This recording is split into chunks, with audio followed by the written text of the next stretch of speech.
What is going on? What is going on, guys? Thanks for stopping by and joining me on May 14, 22, episode 4 of Wrestling with Conversation. Now, we actually do have some good topics to talk about today. With that being said, we got topics likely of MJF officially possibility leaving in 2024. We talked about how Roman Reigns is officially not going to be on the Hell in a Cell card. We talk about Thunder Rosa and SERENA DEEB fighting at Double or Nothing. Is it too soon? Is it not? The unification match finally being unified. The unification match finally being official. And we also want to talk about authors of pain returning back to the ring. Not only is they returning back to in-ring action, they have started their own promotion. With that being said, we got a lot to go over. We're going to talk about Shawn Spears and all, and how he should have been at the top of the card in AEW. Now, let's talk about the first topic. I want to start off hot and then go into the little bit of other news and then end it with Roman Reigns, because I actually have a lot to talk about Roman Reigns as well. With that being said, let's talk about MJF. Oh, please, guys, if you haven't watched my previous Wrestling with Conversation videos episode, I will be leaving the playlist link down below in the description. Go check that out. I'm pretty sure you guys will enjoy that as well. I talk about a whole bunch of other things as well on it. So, yeah, let's just get to the first topic. MJF. Now, usually when all the news was coming out and such, I didn't want to be the first one to try to hop on the bandwagon or whatever, because, you know, I wanted to see was this officially news, and it looks like he's actually not playing. Well, he's actually playing his character, but at the same time, he is serious. Now, before I give my opinion on it, about this whole situation, he actually done plenty of videos. He done plenty of interviews. Fightful Select reported that MJF's sentiments about possibly going to WWE when his contract are up or is not in character, and it is a subject to be already weighted. Now, I believe he's still playing character, but at the same time, he is serious as well, because he want to get those people talking, you know, whether he's in character, is he not in character, is he seriously, or is it just to put more eyes on AEW? He then says, I think me and Roman Reigns will have a tremendous match, a friendly competition. He said, I would also love to wrestle Seth Rollins. I would love to wrestle The Miz as well. And he said, he also mentioned this on AEW Dynamite. He said, you don't want me to talk about 2024, if that's okay. Neither does the guy in the back does either. So obviously he's talking about Mr. Tony Khan. Now, another thing that really spoke to me was when he said this. He said, now when I was to go to WWE, over there to WWE, I'll have me a ball, because I built myself and already established myself here. When I go over there, I'm not going to have to deal with the same type of BS that poor Shawn Spears had to deal with. Now, I will talk about Shawn Spears in a minute, and we'll ask you later on down the topics. I think when he said that, I was like, whoa. I didn't think anybody was gonna actually mention Shawn Spears being, you know, not used well, because if you guys remember, he was really big. That crowd was loving him when he first returned to AEW, when he made his debut. With that being said, now what do I think about this whole thing? I honestly think, like I said, I honestly think he's in character, but at the same time, he's serious, because, listen, whether you guys agree with me or not, Tony Khan really has a lot of issues he needs to go over. And one of the first things I noticed was he didn't know how to put his foot down, you know. He tries to be friendly with everybody he's in his company. And that's not a bad thing. You want to get on everybody's good side. But at the end of the day, you're a boss and you have a promotion to run. I don't have a promotion, so I probably don't know what I'm talking about. But I do know for a fact that if you keep trying to, you know, if you don't put your foot down, eventually they gonna start trying to take over and such and all that. And I feel like MJF, he says he's not getting the money that he deserves, like the way things are going with his contract. He can't afford, I believe he said something that he can't afford to get stuff he wanted or to do this interview or something like that. He talks about how, you know, he deserves more money, and he talks about how if he go to WWE, he would get way more than he's getting paid there. So that's all the interesting take. If he does leave in 2024, would I be okay with that? Absolutely. I think he got plenty of good matches he can do in WWE, but it's really all about what WWE really thinks about him. People did say that WWE was interested in MJF, but we don't know for sure. I'm not a news reporter. I'm not trying to be a news reporter or a journalist for the wrestling community. I'm just saying, we don't know what WWE's really thinking, but I've been liking MJF so far. I wasn't a fan of him at first. I actually started being a fan of him when he turned the heel on Cody Rhodes. That's when I started getting more interested into MJF, when he had his bodyguard Rollo as well. With that all being said, good luck to MJF, because at the same time, he getting more traction on his name as he said he was going to do. And most likely he might be getting more money, but he want that CM Punk type of money. He want that Daniel Bryan type of money, Bryan Danielson type of money. Would Mr. Tony Khan give him that? Because it looks like he's frustrated with his contract, and you know, he could possibly leave. I guess we just gonna have to wait till 2024 to hear more about this, or maybe Mr. Tony Khan would say something about this, because he did say he didn't want him doing those things, and he does it regardless. Okay, I don't want to spend too much time on this because, you know, AEW, Double or Nothing, Thunder Rosa, AEW Women's Champion versus SERENA DEEB for the AEW's Women's Champion at Double or Nothing, Sunday, May 29th, live on pay-per-view. Now, let me talk about this. Listen, I am glad we already seen Thunder Rosa versus SERENA DEEB. Now, listen. I'm not a huge fan of Thunder Rosa, if I'm being completely honest. I always felt like, you know, she got over-pushed. Well, she got rewarded the AEW's Women's Champion for completely no reason.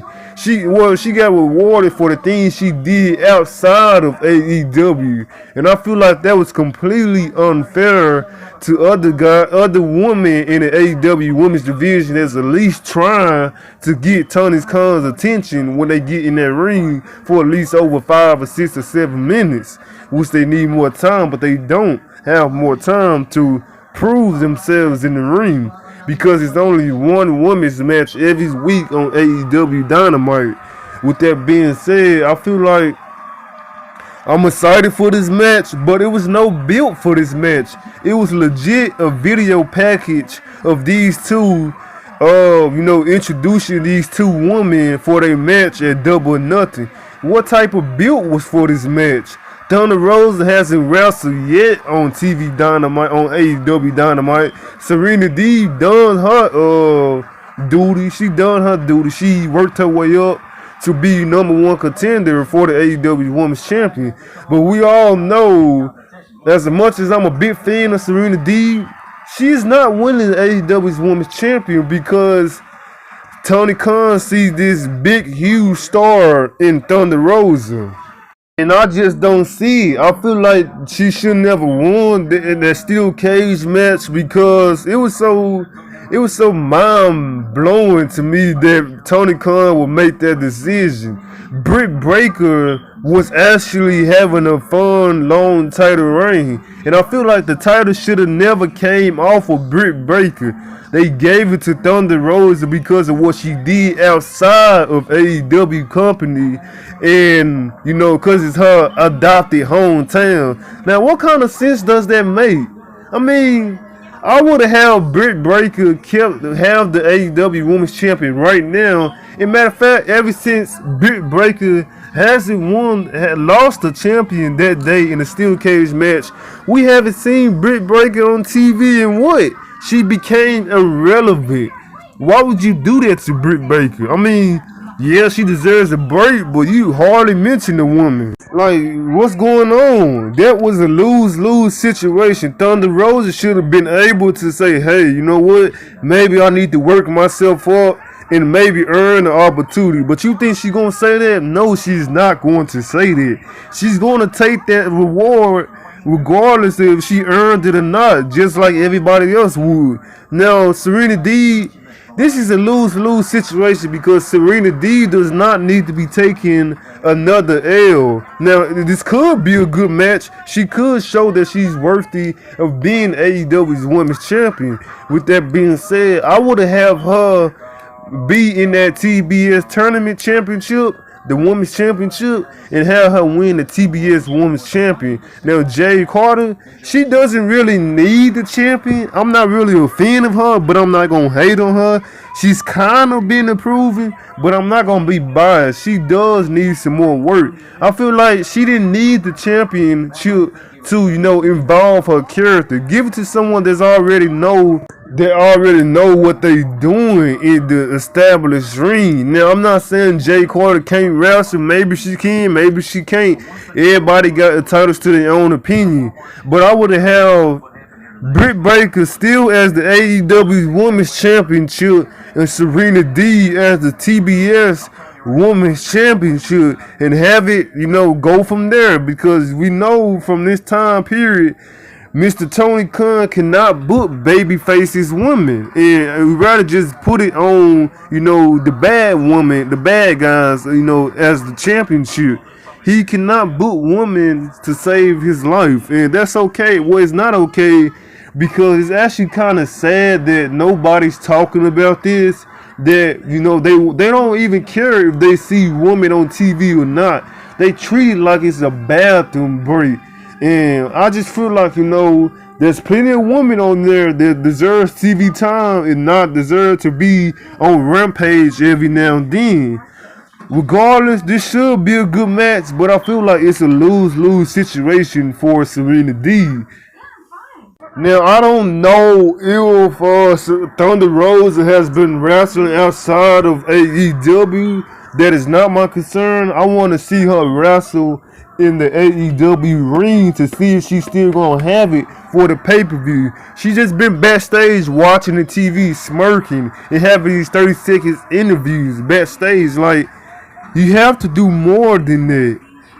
But that's my take on Thunder Rosa versus Serena DEEB for the AEW's Women's Championship at Double or Nothing. Okay. If you missed that on my if you missed the Friday Night SmackDown, missed my SmackDown post-show review, then obviously you wouldn't know that RK Bro versus the Usos, aka the Bloodline, will actually have a winners take all tag team championship unification match next week, as I quote unquote what Adam Pearce announced it on SmackDown. Now, we don't know if that's actually the case. It could just be another troll. Maybe they saving it up for Hell in a Cell, because what's going to be the main event for Hell in a Cell? Randy Rousey don't have a legitimate any opponent for to main event Hell in a Cell. Ricochet, they not gonna main event Ricochet in Hell in a Cell. The Raw's Women's Championship, Bianca Belair could main event Hell in a Cell, but we already seen it, and I liked it, but we already seen it. Austin Theory could main event Hell in a Cell with the United States Champion, but who is he going to face? Mustafa Ali? I don't think folks. I think for a lot of fans will be interested in that, but would WWE be interested in that? I think the Unification Tag Team Championship match will be the main event of Hell in a Cell. That's just my opinion. I think it will happen, and hopefully so it does happen, because we need a main event for Hell in a Cell. And you gotta look on the other side of this as well. Fox and USA wants their own stuff on their own show. So this could be a troll, but they are in bad looks because, like I just previously mentioned, there's no other match that could main event Hell in a Cell inside the Hell in a Cell cage. And you probably wondering, why has he haven't mentioned Roman Reigns? Well, we're gonna talk about that at the end of the video.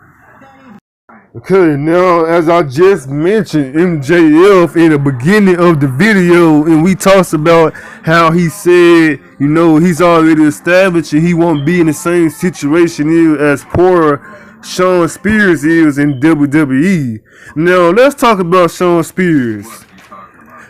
Okay, Shawn Spears requested his release in February 2019. He was granted his release. A few months later, he went to sign with AEW for a fresh start, right? Then he debuted at Double or Nothing, the Casino Battle Warrior, I believe that's what it's called. And this is a funny thing right here. MJF and Shawn Spears was actually in the ring together as well. I don't know if MJF was actually a babyface. I think both of them was a babyface. I think MJF was a cocky babyface. But they went in the ring with each other as well, and they was mocking each other with the 10-10 thing, his WWE gimmick, and they flip each other off as well. Now, I'm a huge fan of Shawn Spears. Like I said, like, look, he had the ring present. When he got into that Battle Warrior Casino, he had everything. The crowd was cheering him on when he took out MJF. This when he was a babyface, by the way. And the crowd was hype. He had the ring present. He had the look. He had everything. All Tony Khan had to do was pull the trigger. He didn't want to pull the trigger, which led to Shawn Spears not, getting what he is now. But, with MJF possibly be leaving, Shawn Spears gonna be there by himself. I mean, you should have established him when you had the chance, because really he just kind of like a side dude for MJF. Now, they was in the Pinnacle, but, the Pinnacle ran its course, as everybody obviously knows that. Okay, as you see in the picture, in the video, Shawn Spears did turn on Cody Rhodes. He was a babyface. He came out there with a chair, and he turned on Cody Rhodes. He hits Cody Rhodes with the chair, and even though the chair was gimmicked, I believe there was a legit injury. Cody Rhodes was bleeding on the side of his head. Blood was coming out. And as you can look, you can go watch the video for yourself, because I watched it about 3 times. Shawn Spears was looking like, I done messed up. Maybe I hit him wrong or something. I guess the middle part hit Cody Rhodes.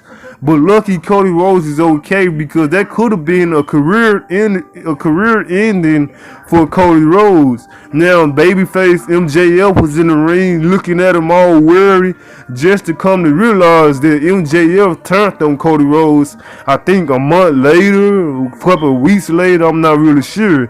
MJF decided he didn't want to be a sidekick for Cody Rhodes anymore, so he decided to go on his own. He hired Wardlow as his bodyguard. And basically, when we looking at MJF later, he was right to make the move. He's doing all he can to establish himself. With that being said, Shawn Spears, they fumbled the bag with Shawn Spears, and AEW is known for fumbling the bag with certain folks. You had Shawn Spears. They call him the chairman as well. He's still doing the gimmick now, but like I said, he's basically a sidekick for MJF. He was part of the Pinnacle, but like I said, the Pinnacle ran its course. And with that being said, Shawn Spears didn't even beat Cody Rhodes after that. How you make someone look so strong, look so bad, like a bad MF, just to only have them lose to that person constantly times? He didn't even beat him in none of their matches. I don't think he beat Cody Rhodes once at all. And the same thing happened with Aleister Black. And Aleister Black is lost in his own world. Hopefully they rebuild Shawn Spears. But the reason I wanted to talk about that, because that was so interesting that MJF actually mentioned that, because whoa, I mean, he had it all when he first debuted. You just fumbled the bag with him. But I like that MJF mentioned that. Now, this next topic for me is very interesting. If you guys don't know who Author of Pain is, then you need to go back on YouTube and look these guys up. Now, there are plans and news out there that are saying that Author of Pain has been planning a return to the ring. It's been months since they've been out of ring action, over 2 years, and some promoters was told that they was retired. About 2 weeks ago, or 2 or 3 weeks ago, Author of Pain are planning a return to the ring, inside ring competition. Not only that the duo are launching their own promotion. Now, Author of Pain was released in September 04, 2020. Now, WWE did have plans for them, but unfortunately, their injury got into the way of their plans. Now, I did want to talk about when they was first with their original manager, NXT, and then they replaced him, I guess, because he was getting old, he couldn't travel with them no more. And then they had Drake Maverick, and that didn't work out as well. Then they decided to join Seth Rollins. Now, I love this group because I feel like it was actually great for what it was. Unfortunately, they got injured. I just never understood why they just didn't put the Raw Tag Team Championships on them, because Murphy, I'm glad he had a championship, but he was the Cruiserweight champion for a bit, so I didn't mind him being that while Author of Pain was being the Raw's Tag Team Champion. But that was not the case. I liked that they little run for what it was. I actually thought, they was going to take over Monday Night Raw. They could have dominated that tag team division. I actually got these people as a team on my WWE 2K19, and they turned that division up. But yeah, let's talk about Author of Pain and how they most likely will be running their own promotion. Now, I think that's a good thing, because the more people out there, creating their own promotion, it will put other promotions on notice and think, oh, maybe we need to get our stuff together, because if they didn't want us, and why not just start our own thing going? If they didn't want us, they didn't see our potential, maybe we can start our own thing because we see our own potential, and this will lit a fire under the butts of other promotions. So I ask you like this. I really ask you like this, to be honest. Now, let's get into this thing, this news report that I was looking at. Wrestling Entertainment Series launches June 4th. Now, that is the promotion that known as WWE's Author of Pain, proud to announce the launch of a brand new professional wrestling promotion. Wrestling Entertainment Series, WES, will debut on June 4th live from the area in England, and will be available to watch live around the world on Fight TV. Some of the biggest names in professional wrestling will all be announced very soon for the celebrity kickoff event. WES already has an action-packed schedule in place for the remainder of 2022, with several yet to be revealed dates across Europe and the Middle East. WES will also see the in-ring return of Salamino. I'm not sure if I'm saying his name. AOP, with the legendary manager Paul by their side. This duo is set to reestablish themselves as one of the most dominant forces in the tag team wrestling division. Now, with that being said, actually very excited about this. We need more promotions out there to, have a lot of wrestling fans around the world get into. And I think this is a very good opportunity for these guys because I actually liked them. I actually thought they was dominated. They were actually dominated. And they bring a manager from NXT. This would be a very interesting thing to look forward to. So I'm looking forward to that. And hopefully we have more news on that, who all most likely will be joining them. Last but not least, Roman Reigns, the WWE Undisputed Universal Champion. It's been reported that he will officially not be at the Hell in a Cell.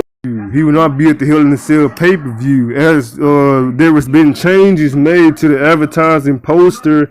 Roman Reigns was previous on it at first, but now they changed it to Cody Rhodes being, replacing Roman Reigns' spot in the Hell in a Cell advertising poster. As you guys can see up on the screen, Cody Rhodes is now where Roman Reigns was at. Now, I actually have a lot of issues with this. I know this might sound selfish. I don't know if he having personal problems at the house with his families, or maybe he just wanted to, do a couple movie gigs, whatever. But I feel like, you was put in this position, so why not, just finish these last 4 big pay-per-views, then take your break, because I know it's not your fault that Vince McMahon and the WWE couldn't book better stars throughout the 2 years that you was being champion. I know that, and I'm not trying to be selfish, but why not just finish these last 4 pay-per-views? Money in the Bank, SummerSlam, Hell in a Cell, Asterisk kind of 3. Well, you got the WWE at the Castle as well, but I don't even know if he gonna be up there as well because they said he most likely going to be taking this break in the summer. So I just feel like, man, we need a main event as huge as Roman Reigns is, especially when he got both championships. Now, Roman Reigns is a SmackDown superstar. Raw don't have a primary championship holder over there because Roman Reigns got it on his waist as he is a SmackDown superstar. Now, with that being said, we could most likely be seeing Cody Rhodes in Seth Rollins' main event in the main event pay-per-view in the Hell in a Cell. Now, I don't mind saying that, but can Cody Rhodes, can Seth Rollins afford another loss? I don't know what they got going on. Maybe somebody comes back in interference, or actually don't want to see another interference in the Hell in a Cell. But you know what? Who am I to complain? More people saying the Fiend might come back. I'm not sure if that's the case. I don't know. But yeah, that's the official poster for Hell in a Cell. And that is all the topics that I want to go over today with you guys. Now, if you guys did enjoy this, if you enjoyed this video, be sure to hit that like button. If you agree or disagree with me on anything I just went over, about 4 or 5 of these topics, let me know down below what you think and what you predict or whatever you want to talk about in the comments. Just comment something about this episode 4 of Wrestling with Conversation.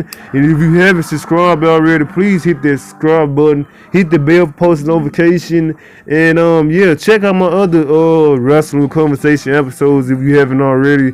And until next time, thank you guys for watching, and I will see you guys in the next video.